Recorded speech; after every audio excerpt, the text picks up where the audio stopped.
And since it's been a minute since I gave y'all some wrestling content, I'm gonna go ahead and give it to y'all here the first of the new year.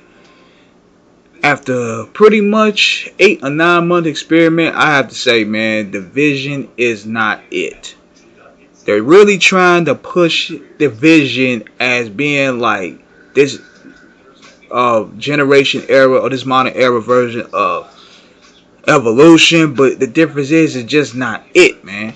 And the reason why it's not it, because it feels like they just placed together. They don't have no chemistry together. Whereas even with Evolution, that worked because you could see those guys hanging together. They went partying together. They was picking up women together. They was riding fancy cars together. With these guys, you see that they don't really mesh together. Bronson Reed and Braun Breaker, you see they don't really kick it together like that. Seth Rollins and Bronson Reed, but when Seth Rollins was a part of the Vision, Paul Heyman, he don't really have chemistry with Seth Rollins. No matter how hard he try to push it, it's just not there. Whereas it was with the Bloodlines, he had perfect chemistry with those guys. But it seems with this here, they're trying to pivot. It's just like many things that's been happening in the WWE.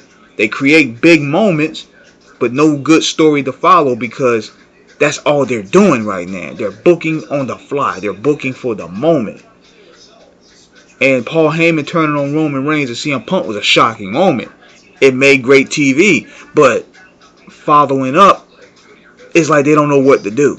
It was the same thing with the John Cena turn. They didn't know what to do. It's the same thing with giving Cody the belt for the second time. They don't know what to do going forward. They're booking for moments and to go viral. That's all they're doing.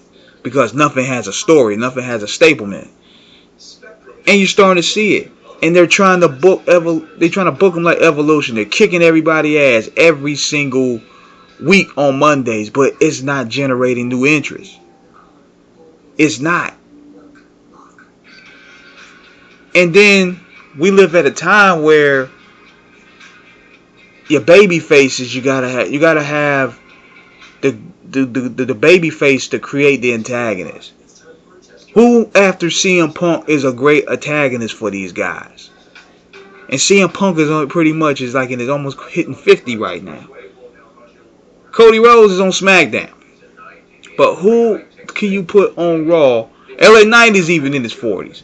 So who can you put on Raw that's going to really be a great antagonist? Rey Mysterio, they're beating up on Rey Mysterio every week, but that ain't going to generate no real heat. Everybody love Rey Mysterio, but he ain't strong enough for us to be like, damn, man, they fucked Rey up, man. I hope these niggas get fucked up next week. It ain't that strong of emotion. That's what they don't have. They don't have anybody on the roster right now that can invoke strong emotion to see them get payback, except for LA Knight. But you see what they did to his stop,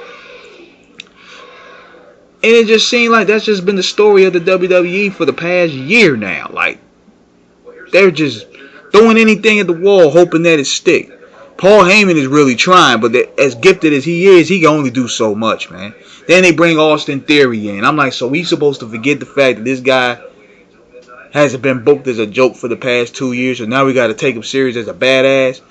But yeah, AEW could do the same thing with the Garcia dude, but everybody shit on that. You know what I'm saying? Everybody shit on that, but WWE's doing the same thing, and it's, oh man, Austin Theory, he's young, he's talented, he has so much potential. John Cena buried that dude. Brock Lesnar threw him off the cage.